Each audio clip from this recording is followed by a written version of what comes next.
साथ शेयर करें। ये आप देख सकते हैं दोस्तों आपकी स्क्रीन पे, ये आपको नज़र आ रहा होगा, चूज़ा कोशिश कर रहा है निकलने की। तो दोस्तों यही अंडा होता है जो हम फ्राई करके भी खाते हैं, इसको बॉयल करके भी खाते हैं, लेकिन इसको हमने इंक्यूबेटर के अंदर रखा और अल्लाह की शान देखें, आज करीबन 21वां दिन है और ये अंडे में से चूज़ा बन गया। और ये चूज़ा ये आप देख रहे हैं, ये इंशाल्लाह अभी चंद दिनों में आपके सामने होगा। चूज़ा अंडे से इंशाल्लाह जल्दी निकल आएगा। ये आप देख सकते हैं चूज़ा कोशिश कर रहा है निकलने की। दोस्तों उम्मीद करता हूँ आपको ये वीडियो पसंद आएगी, इंशाल्लाह आपको ज़रूर पसंद आएगी ये वीडियो।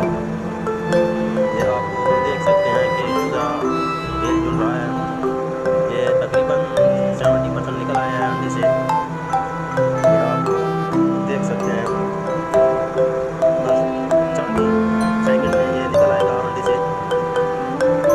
तो दोस्तों ये आप देख सकते हैं। दोस्तों आपसे एक मतलब फिर गुजारिश है कि आप वीडियो को लाइक और दोस्तों के साथ शेयर ज़रूर करें। ये आप सामने नज़र आ रहा होगा आपको, ये चूज़ा बिल्कुल निकलने ही वाला है, ये आप देख सकते हैं।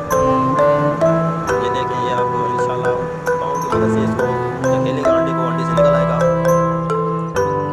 तो दोस्तों आप देख सकते हैं, ये आपको मज़ीद आप देख सकते हैं दोस्तों, ये अभी ज़ोर लगाएगा, इंशाल्लाह निकल आएगा अंडे से।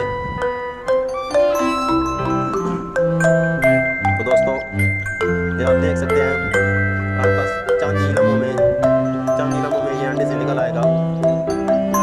देखिए दोस्तों माशाल्लाह जी, ये देखें चूज़ा अंडे से बिल्कुल बाहर निकल आया है। ये देखें, ये बिल्कुल ही निकल आया है अंडे से, माशाल्लाह जी। देखें दोस्तों अल्लाह ताला की कुदरत। तो देखें ये अब इंशाल्लाह बैठ जाएगा उठ के, ये कोशिश कर रहा है।